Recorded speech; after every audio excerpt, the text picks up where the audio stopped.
Hello, hello, Savannah. Welcome to the Mentally About Us podcast. I'm so happy to have Hi, you today. thank you for having me. Absolutely. And I'm so excited to get into generational trauma and no contact.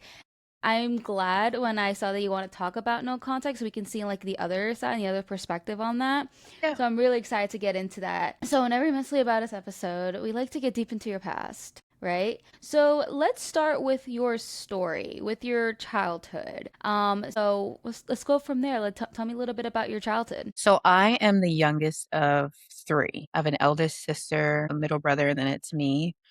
Originally born in LA, moved and raised in Boston, and then the military is what ended up bringing me out to Washington State later in life. I think we have like a lot of happy memories, I guess you can say, when I was a kid. Like we rode bikes, vacation, played in the neighborhood, things like that. But I think one of the things, or a couple of the things that stood out the most was when my mother remarried my stepfather. Excuse me. But before that, we were living in um, a kind of rougher neighborhood. Mm-hmm. And I remember the person that my mother was dating at that time, Christopher. I remember him, they had gotten into a physical altercation and he ended up like smashing her face into the bathroom mirror. And I remember there were two cops that ended up showing up to the house. One of them was this big guy. He looked like Ronnie Coleman in like his prime. And then there was another lady cop that showed up. And I don't know if that set the trajectory of like career choices later in life, but Mm-hmm. I just remember them coming in and feeling like, okay, this is going to stop. This is going to end. This is like, the superheroes are coming in to save the day. And I remember later when I was probably about like 8 or 9, I had brought it up to my mom in just casual conversation. And I'm like, hey, whatever happened to Christopher? Like that day, what happened?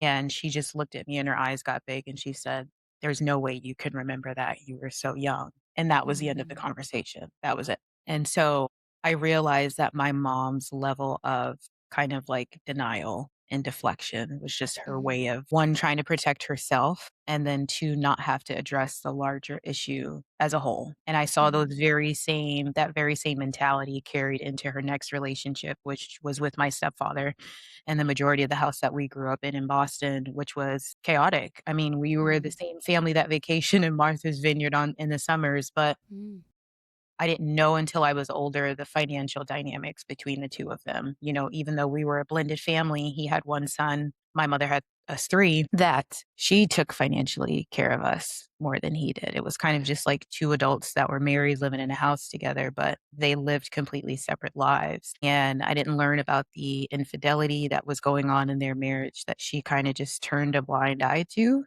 just because she Mm-hmm. wanted to stay in that relationship for the sake of like social pressure and being married is better than being single, and being in a Mm-hmm. family and having a man in the home, and culture, and how all of those play a role in how we try to show up to the world. Mm-hmm. And so you fight with your blended family, and things are, parents try not to pick sides, but they always end up doing it. But then I think the thing that hit me the most was once I became an adult and moved out on my own and tried to start going through the dating process myself, because we didn't have those conversations as far as like the vetting process of partners. The only things that I remember that my mom taught me consciously or subconsciously was you stay, right? For the sake of the Mm-hmm. title of family, for the sake of the title of this is your partner, for the sake of the weight of what society has standards on family dynamics,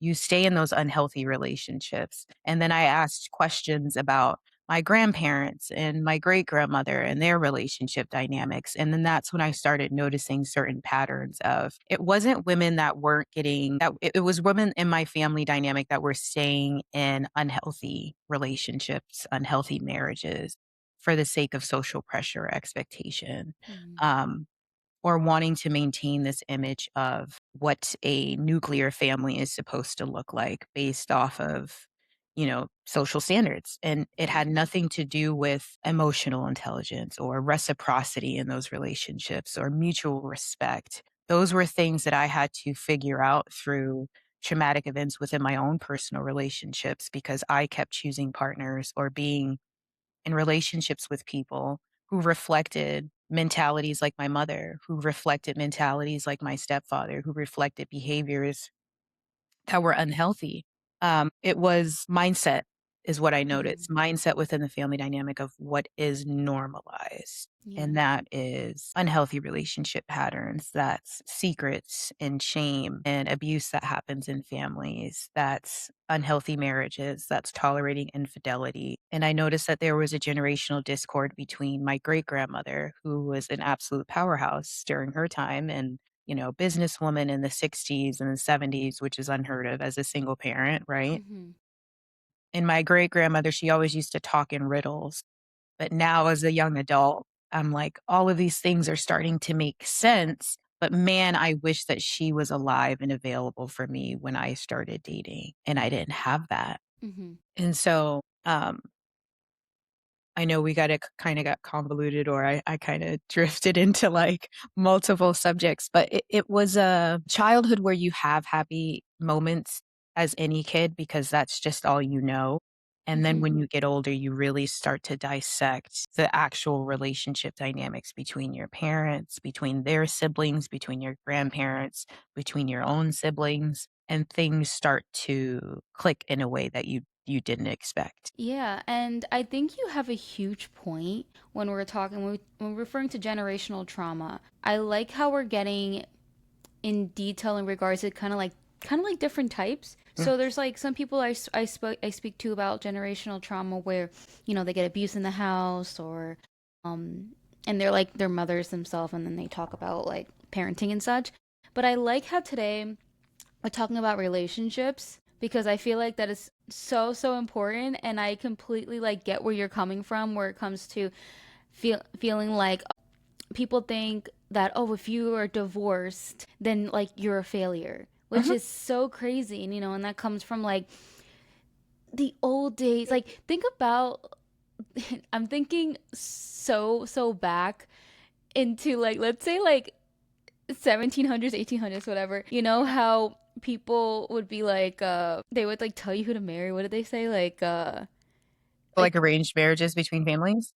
I Yeah, mean, that's a whole different, all game. type of like generational, trauma and such. And I feel like, obviously over the centuries that has like, gone Changed. away, except I think certain cultures still have that. But and then now we're talking about like it's still like it's like no one's like we're not having arranged marriages, but there's like a stigma. It's like, okay, you can choose who you want to marry, Mhm. but if they like abuse you, behind doors and they're just not good for you. And if you leave them, it's like, okay, you're like, they think like, oh, that's like a failure. And that's just like, Right. that's just thinking about that now. And I'm like, yeah, that's like messed up, you know? And the most toxicity is couples who stay together for the sake of the kids, but they have an unhealthy relationship dynamic, right? Because you're reinforcing what we call those generational patterns, that generational Mm-hmm. curse, that generational trauma of you are just showing and exemplifying to those said kids how to stay in an unhealthy dynamic because that becomes normalized. That becomes their baseline. Yeah. And recently I was like on threads for like a half a second. Mhm. Um, and this one person posted, um, it's so important to stay married and figure things out for your kids or something like that. And I responded back, I'm like, that's the worst advice ever. Like, Yeah. yeah, I was like, I can understand if like obviously it's important to like be adults and try to work things out. Of Right. course, it depends on the situation. If it's Yeah. like you guys are constantly screaming at each other and fighting in front of your kids, or like it's just not the right fit, or like Right. obviously you really don't know what's going on behind doors. But saying that like you need to stay together for the kids, it's like I'm sure there's so many people now that wish their parents like Didn't stay divorced. together, right. Prime example, right? So, yeah, I completely understand that, and then, like I said, when you start asking questions about, like, your grandparents or your great-grandparents and their relationships, then the patterns start popping out to you of, like, Mm-hmm. this is starting to make sense of the things that we're being told to, like, tolerate or the things that are, like, okay, and then how that trickled down and worked between my siblings and I, like, our relationship. Mm-hmm. because I was the healer within the family dynamic. I was the youngest sibling, but I'm the one that like called everybody together to have family meetings to discuss, what's going on, what issues we have within the household. And I realized that I essentially was a lot of weight was being put on me. And I didn't realize that until I had gotten older and moved out of the house. Whereas my siblings had always ended up living with my mom, even after she got divorced Mhm. because I had joined the military and kind of started my life that way, where what I didn't have to deal with everything that was going on in the house. I was separated from those said problems, but they were still occurring even though I had already physically had been removed. So even when I would go home on like breaks or vacations or whatever, I would still have to deal with kind of the aftermath of the undealt with and unprocessed issues. And this is why I always say if your mom or your grandparents, whatever demons that they didn't deal with, that's how it gets passed down to the next generation, Mhm. right? Those issues that they refuse to do the work on, mental health, figuring it out, setting those boundaries with whoever they need to set boundaries with, doing that hard kind of work, whatever they're not willing to do, that's how it gets passed down. So now you have Mhm. people who are dealing with 3 or 4 generations worth of work because those people before them, those were the things that they were just like, we're not going to tackle that. That's just Yeah. normalized. That's just how our family works. It is what it is. But because my mom didn't deal with a lot of those issues within her own sibling groups and with her own family members and her own parents, she passed those same patterns down to us. And so there was kind of an environment where she created favorites, right? And Mhm. in her mind, it was a matter of, well, I treated my kids all according to what I thought that they needed at the time. Whereas my Mhm. sister was the eldest, she was the golden child, but she ended up having kids very young. And we all took the weight of that as far as helping my nieces. And later in, I think when, later in life, around her early 30s, she had my nephew again, who has needs. And my mom is always there to help her take care of those said kids, and, helping my sister get through school and, they're living together. So the financial aspect of that, of always giving support, whereas I didn't have that. I had always been out on my own. And so I Mhm. was the youngest, but I was the eldest in a lot of ways as far as figuring out how to put myself through school, setting myself up in my career, buying a home, gaining the information on financial literacy, which I couldn't go to my mom for any of those things. I had to figure those things out as a young adult. And even as far as the dating process, figuring out unhealthy, dynamics and getting the language for it. And it's a gnarly place when you're sitting in class and you're learning about all of these things. And then the light bulb's going off in your head of like, this is what this meant at this point in my life. This is what Mhm. was going on. So it's like, you're trying to break generational curses without a blueprint, without Mm. support, and without other healthy adults that you can kind of receive like mentorship from. Because I don't have that relationship with any of my aunts or uncles because my mom's relationship dynamic with her siblings is extremely toxic. Mm. And so it was like abuse among siblings, competition, favoritism, who becomes the black sheep, ignoring and denial, all of those things that happen in her relationship with her parents and her siblings are the very same things that happen amongst my sister, my brother, and I. And so one of a few of the culminating events that happened in my life where I really required a reality check for me of how is this relationship or are these relationships helping me thrive or pulling me back. The birth of my son, the suicide of my brother in 2022, the dissolution of my marriage, and my sister's involvement with that. And so my sister ended up sleeping with my now ex-husband. And when I had confronted my mom and sister about it directly, my mom kind of had this, well, that's your sister and we're family. And, well, it's just a guy and you need to forgive her. And hopefully when I'm not here one day, you guys can figure things out. And I said to her, I said, I want you to understand the level of delusion Yeah, I was that just you gonna have say right that. now because what I just told you is that this person, this Judas in my group, right, has sabotaged my life on more than one occasion. So it wasn't just intimate partners.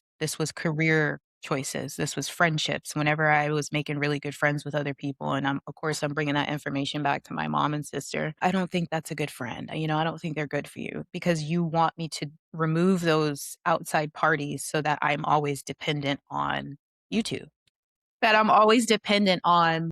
them, right? Because they wanted me in some way, shape, or form for them to be the main source of my relationships. Mhm. Anytime that I was in a healthy relationship dynamic where I'm doing the work to include with my son's dad, where I'm doing the work to, hey, I really want to create a great family. And I waited so long in life when I thought I was set in my career financially, spiritually, emotionally to start a family, have a child, start a relationship. And you're asking all the questions that you should ask when you're meandering towards marriage and healthy relationship dynamics. And I'm still trying to keep them included in those parts of my life. And that's when I realized that a lot of things started to fall apart because the sabotage came from within the house. And I think at one point when I didn't have anybody as far as support was concerned, and I had started to really start to pull away from my mother and sister. I was taking my son to class with me and I was having him on my hip and I'm standing outside of class and I'm reading the whiteboard and my professors are great. But that's when it clicked to me of like, I'm really going to have to do the work and I'm doing this alone. Like this is no, because the moments where I was depending on them, as far as waking up at 4 o'clock in the morning, bringing them over to my mom and sister's house so that way they can watch him while I'm patrolling while I'm at work and then picking him back up to go to class at night. There were times where I would drop them off at their house in the morning and both of them had already gone to work and nobody told me. So it's like those little moments of sabotage where it's like, now this is affecting my income, right? Yeah. Now this is affecting my reputation at work. Now this is affecting the very thing that I need to be able to provide for my son, right? Mhm. The relationship dynamic between my son's dad and me, myself, was already sabotaged because my sister had said, I'm freshly close to freshly postpartum. Well, I think he's cheating on you. And in my mind, it's like, well, why would my sister lie about these things? Right. There must be Yeah. some validity to it because what reason do they have? Right. And so I kept ignoring the lights that were going off in my head of maybe something is more insidious here that I don't want to acknowledge because I don't want to paint that perception of my sibling. I don't wanna know that Yeah. they're capable of doing that thing. But it wasn't until finding out that she had slept with my now ex-husband that it was like, "Oh, okay." Like, everything else started to click. Every other moment, every other relationship that was sabotaged, every other friendship, every other great opportunity that, they told me, "Oh, I think you should turn that down. I don't think that that'll be best for you." Now that started to make sense. And my mother reiterating, "Oh," and kinda just minimizing it and brushing it under the rug. Well, you guys are family, right? And that brings me to the point of titles, how we tend to dismiss bad behavior because of Mhm. titles, and how people who are intentionally causing you harm will use the weight of those said titles as a means to continue causing you harm. Well, that's your mother, you only get one. Well, that's your dad, you only get one. Well, that's your sister, that's your brother. Well, that's your best friend. Like, you can't, well, that's your husband. So, you need to be more forgiving. Let's just kind of turn a blind eye and work through it. Those said titles should not be a gateway for someone to cause you harm in any way, shape, or form. Yeah. And it's really just like the only common thing is like you guys really have is like blood relation. And you can't like when it comes to blood relation, you don't choose that. And then No. also we all have different personalities. When you were talking about how people would say to you, "Oh, well, this is like your mother, like, you should deal with it, whatever." It kind of got me thinking back to this like it was a while ago, back when Twitter was like I think I was like a young adult then. Well, I'm still, I guess, a young adult, but like a new, like a 19. Yeah. I remember. Uh, I think I was like fighting with my mom, or I don't know. Like me and mom have a good relationship now, and I'm very grateful for that. But back then, like it was very toxic and hard to be around and such. So I don't know what she did to me, but like I was like complaining about it on Twitter or something like that. And I don't do that now. I think I was just like emotional, like teenager then. Anyway, so this girl that I was friends with at the time, she literally like tweeted back at me, like telling me off, being like, "That's your mother. Like, how dare you talk about her like that?" Like she was like attacking me, and which was also just really weird because at the time she was like I'm not saying she was like my best friend, but like she was like actively in my life as a good Mhm. friend. Obviously, that cut it off right there, but that kind of got me thinking like, okay, so she clearly has that mindset that's so embedded in her brain where like she feels that I was so crazy when she said that to me, but I don't know if it came from a place where 'cause I know that her family dynamic and like her mother wasn't, I mean, I don't know her mother, but like I know she didn't have like the best family. Mhm. So like I don't know. I think my point was I had someone attack me pretty much saying that. So I like can totally, get where you're coming from in that, in that aspect and such. And yeah, no, I mean, I think it's important to know. And I'm glad that we're all talking about it, on podcasts, like on the internet, like all those like mental health, like, social media and how it's so like just because their family doesn't mean that you have to deal with the crap that they do to you. You know what I mean? And it's like we shouldn't feel guilty if we don't want to be around that. Right. You know And what I then mean? it's not so much just I think when it comes to a matter too of safety in some way, shape, or form, I think a lot of times when we think about safety, we always think about it from like a physical standpoint. We don't necessarily think about it from like a Mm, spiritual or mental health emotionally, or yeah. like a financial standpoint, right? Mm-hmm.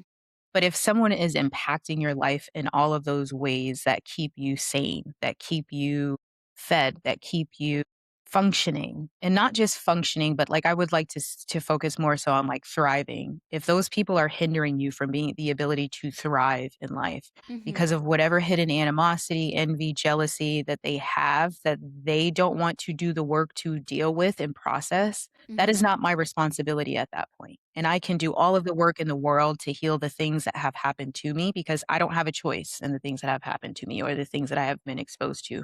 But I do have a choice in setting the boundaries and standards of the people that I continue to allow and remain in my life, the people that I want to choose to allow into my life, and removing people if they do not meet the safety standards in all aspect of my life. Those Mm-hmm. are the things that I can control. And so I'm going to do so. Yeah, and I think more of us need to have this mindset of that because and we talked, you mentioned spiritual and stuff. I'm like a huge believer. I mean, I love talking about like whole like energy and such. And if we stick with the people who are hurting us, it's like then like you know how they say hurt people, and you just Yeah. like kind of spread the negativity, and that's how like it's like a disease, not disease, like a virus.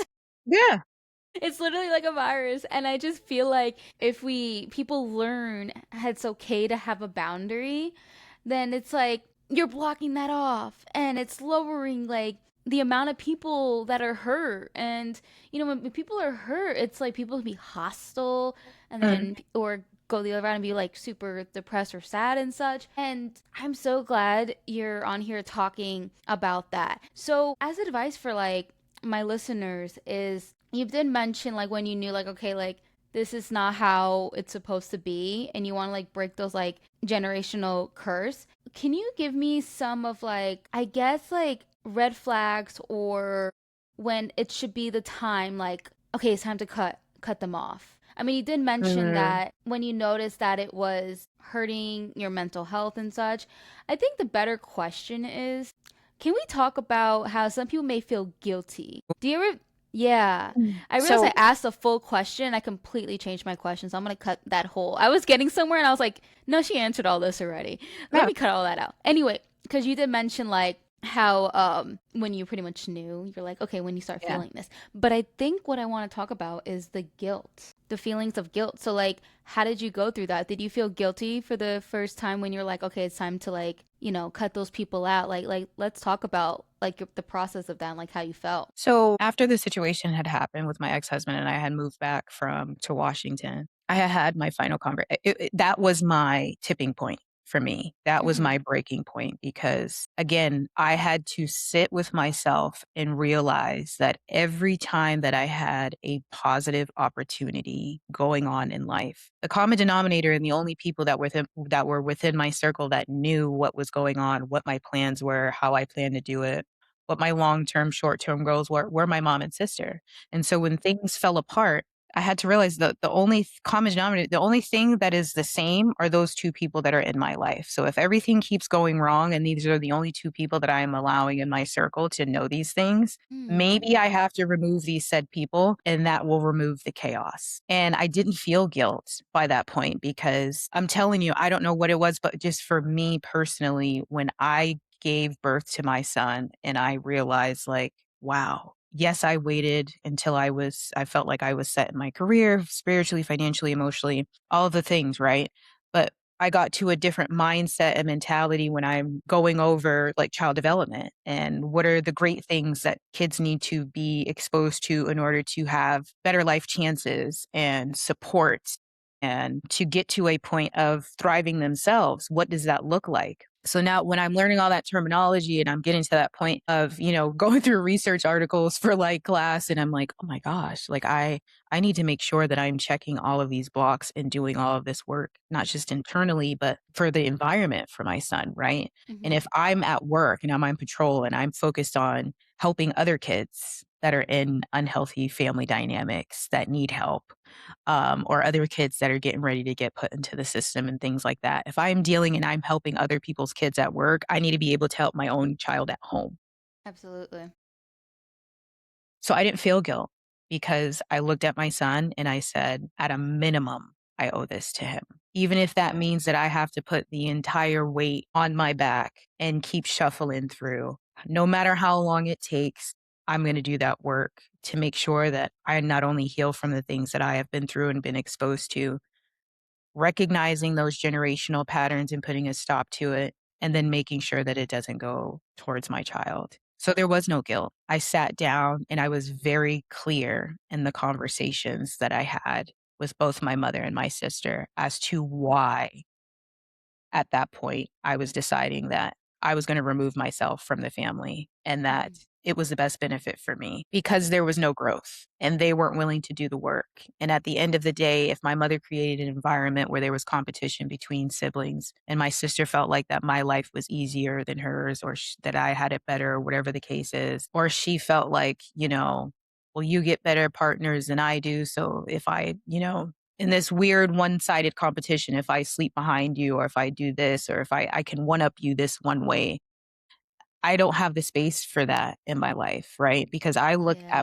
I was looking at my siblings through a lens of love. I'm not going to Mm-hmm. enable your behavior, but I'm looking at you through a lens of love. I understand systemic issues. I understand family dynamics on a micro, meso, macro level, as far as like the things that have implemented my mother's generation and the things that have implemented my generation. But that does not excuse the things that my immediate family has put me through and have Yeah. the hard life lessons that they have been behind. Mm-hmm. So there was no guilt.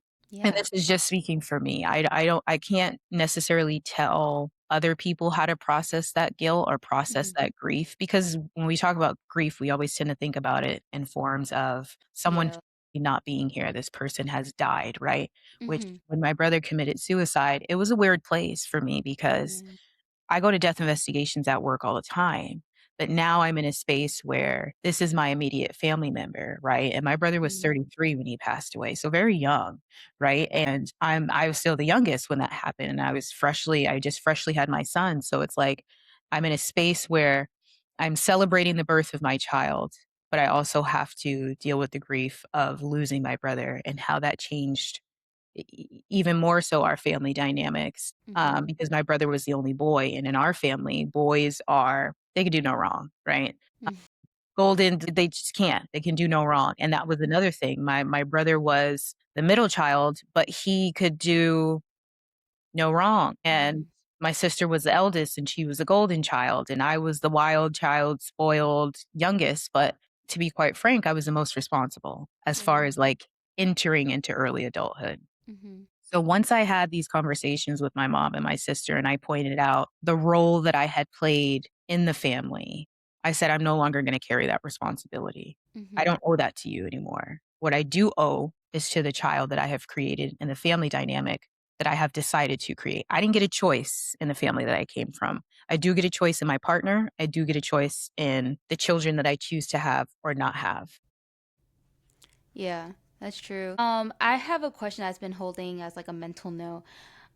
If you don't mind me asking first, how old's your son? He just turned 4. Okay, got it. So he's Yeah. still very, very young. Yes. The reason I ask that is this question is for any mothers that are listening right now that are going through, let's say, hesitant to cut off sister, mother, father, and such because, that'll be like the grandparents of their child. And what would you say, like, when your son does get older, how do you think you'll, like, I guess, explain it to him that it's healthier if grandma and aunts, whoever, stays Aren't distant from around. us? Yeah. Well, to be quite frank, because of the fallout with my mother and sister, that reopened the door to me having a better conversation with my son's father because there were a lot Okay. of things that I believe were true at the time that turned out to not be true. And that's not to say that there weren't some issues within the relationship dynamic between myself and my son's father as far as like communication or uh, other people wanting to be involved in our relationship or to cause roadblocks in our relationship. So those were the things that we had to deal with. But the things that I was told were true by my mother and sister ended up being not true. So once I sat down with my son's dad and we cleared the air with that, it allowed us to kind of reopen our relationship to be healthier. So that way we could be better parents for our child. However, on the other end of that, when my son gets older, because I do think you're supposed to have conversations that make sense at appropriate ages, right? Yeah, yeah, so same. If he is at the point where he is asking those questions and he is curious as to like, mom, why don't I ever see anyone from your side of the family at this point? I would be frank with him. And that's just the kind of person that I am. And I only say that because when I had mentioned very earlier in the podcast when I was 8 years old and I had asked my mother that conversation about the incident that happened, the domestic violence incident that happened when I was very young, 5, 6. And she just kind of looked at me and said, well, you're too young to remember that. And that was the end of the conversation. I never want my son to be in a position where he feels like he cannot come to me, the person that he is believing is a trusted adult, to have those hard conversations. Because if I can't have those hard conversations with him, he is going to seek that kind of comfort elsewhere. Yeah. And that's the worst thing for me as a parent that I don't want him to do. Yeah. Keep it age appropriate, but be honest because not telling the truth or sugarcoating it or glazing over it is a part of the problem. Yeah. That's normalizing it within its own self in its own way. Mhm. I would want to know the ways that your siblings wronged you because that reiterates to me, well, they're just not a safe person. This person is not safe. Mhm. That makes sense as to why you no longer have that relationship. Yeah. And I love that you saying that you're going to be frank with them because I think that's also just so important. I feel like, of course age appropriate and having obviously just like some filters to an extent of being 'cause my point what I'm getting is that I feel like a lot of people just like in society are scared to just be honest with people. And this is going a little slightly off topic, but I'm the same way too. I'm frank about things. Like, I also just feel like being honest with people, of course, naturally in a respectful way, like not like yelling at people or cursing them out or anything like that. I just feel like that's just so important. And I'm really glad that you're teaching your son that because I Mhm. feel like the next generation I just feel like it would just help communication, just For overall, sure.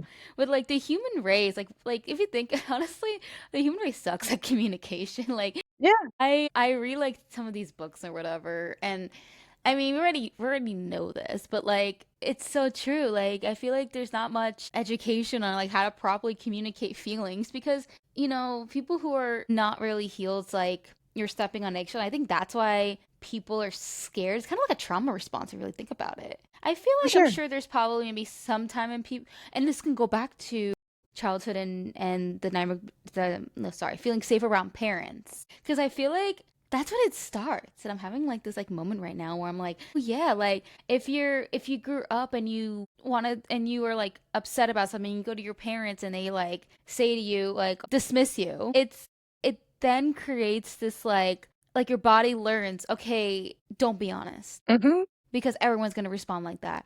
And then if you're not being if you and you subconsciously learn that kind of in a way. And so cuz it seems like yeah, it's unsafe. This honestly I had like like multiple roommate situations, this Okay. can read over to roommates. Yeah. I feel No, like that's true. It is. That's roommates still a relationship. are is like the biggest, like one of the, at least from my experience, Mm-hmm. like honestly, I am such an open person. Like if I do anything that pisses you off, please tell me. Yeah. You know, it's like how Yes. am I like also it's like how can like people like know, you know, like some things can bother other people. Like actually this would happen to me. Okay. I was like it was my first experience with roommates in college. And so we all brought like our own pots and pans and such, right? And I was like in the library doing my work and I was like looking at Snapchat and my roommate was like using my stuff. Mm-hmm. And in my head I'm just like, okay, like it's cool, but like just like ask me. And that's all I said. Yeah. Of course in a respectful way. I wasn't like better ask me this. You know what I mean? I just feel like it's just like a pet peeve of mine. I'm like really big about people being respectful towards one another. And so when she just used my stuff without asking, also I didn't really know her that well then. It was like the beginning of like the fall, like the semester.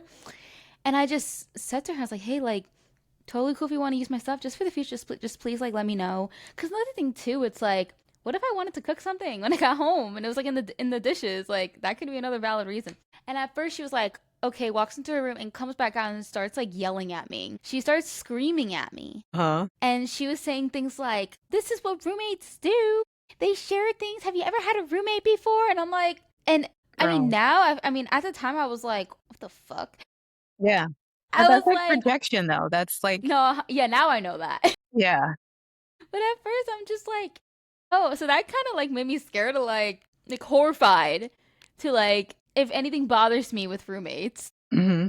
To And address it. Yeah. yeah, I just and that's why I feel like it kind of reads over to that. And you know, like I just feel like and this actually happens sorry, I know I'm going on a tangent. I just feel like it is kind of like relevant. This like happens to like my like acting teacher where my acting teacher he's very like to the point. Like that's to the point, but he's very like what did you say that you Direct. frank? Oh, direct, frank, yeah.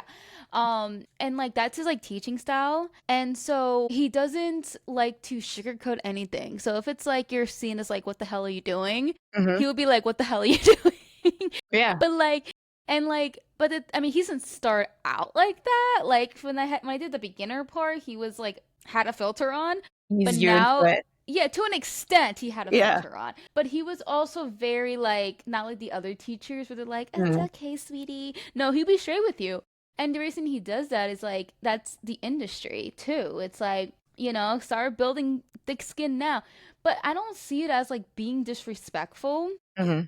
because I prefer him like I mean, yeah, I can naturally hurt a little bit where I'm like, oh, like all the criticism, but it's constructive. But yeah, no, he was like telling us how he tells us kind of stories how like this like one student would like scream at him and say, "Oh, you're so disrespectful" or whatever, and then like he like people would like I guess cuz it's just some people just can't handle and they Yeah. think yeah, they can't handle it. But you know, I give him a lot of props for still keeping to his teaching style and just like understanding that just some people they just I guess just need to work on things within themselves because the stuff that he would say is not personal. And he even does say that. Like he's Right. It's so not personal, it's straight. business. Right. It's so straight and he's just like anything I say to you guys, don't take it personal because he is really rough. Like he's Yeah. so rough.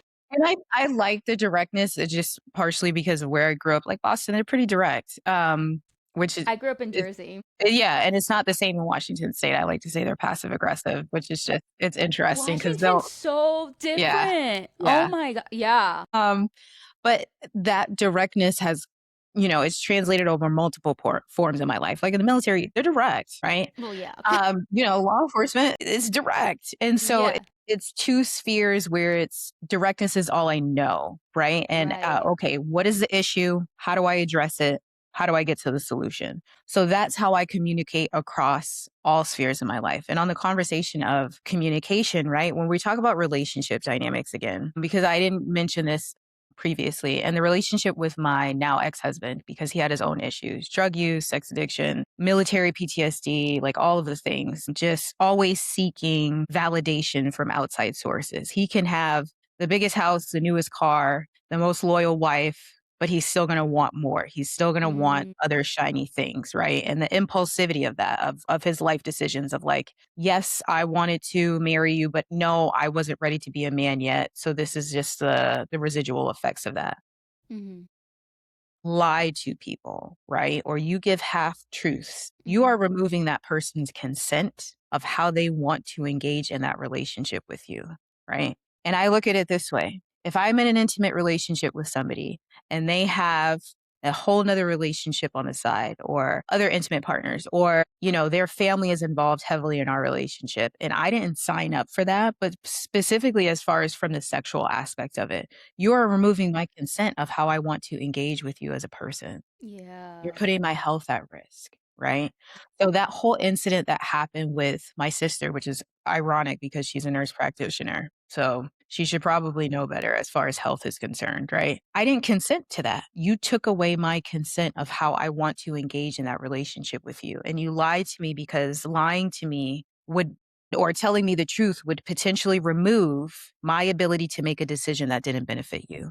That's selfish, yeah, extremely selfish. And I have noticed that within my family dynamics in particular, that has been a reoccurring theme, which mhm, is why I have always been so direct. yeah, And I don't know if it would necessarily be like a defense mechanism for me, but that's a part of the reason why I've always been so direct. And also because of watching how my mom grew up with my stepdad and after they divorced, how she financially, like, I saw the difference of our ability to live and how we lived.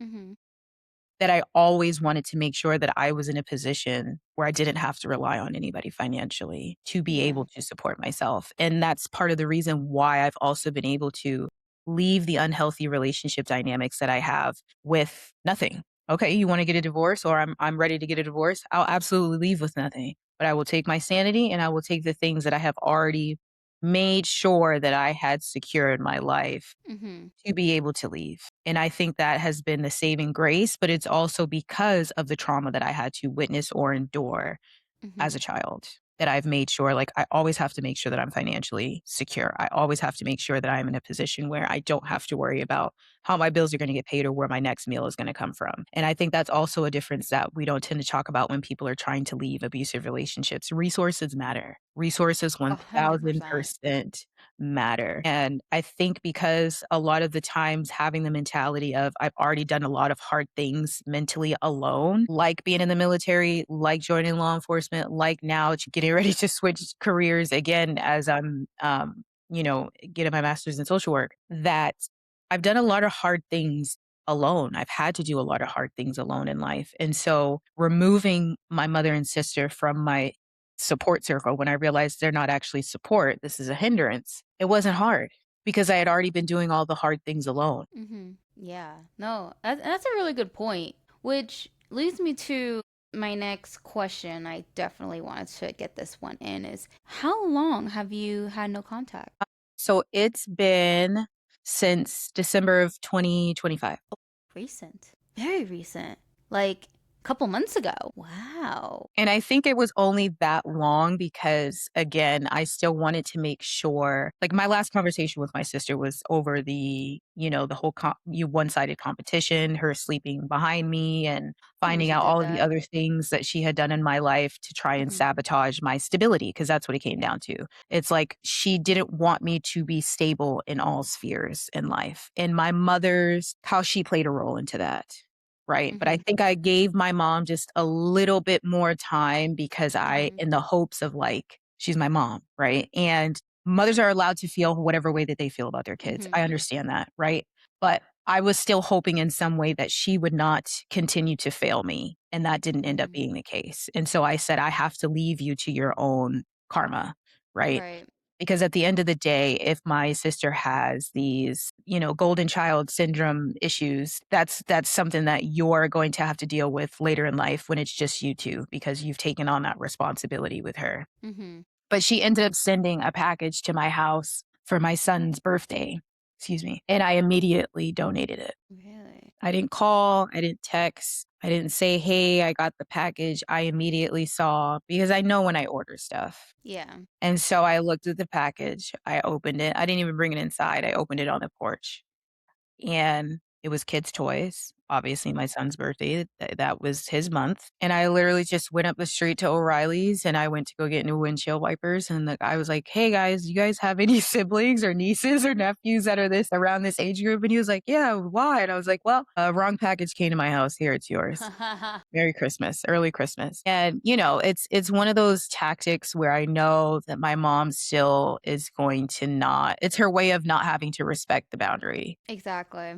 It If is I a send a tactic. gift, if I accidentally address, mail to her address, she's gonna have to reach out to me and contact me. And I don't think that people expect me to be so gun ho on standing on the things when I say I'm gonna stand on them because they've gotten so accustomed to everybody else not doing it or giving them grace or giving them another chance. When I say that I am done, I will make you question everybody else that has ever said that they have been done with you because I will walk by you on the street like you're a stranger. And Mm-hmm. again, it's not personal in that sense of like, I, wish you well in hell. It's not like that, right? I It's wish you more well in so of hell. like, Is that what you Cardi have B already said? shown me that you are not safe for me. And there's no way that if you decide to change later in life, good on you. I don't need to be there to see it. You've already shown me where you stand with me, and that's where you stand. And I'm okay with that. I don't need to extend that grace Mm-hmm. anymore.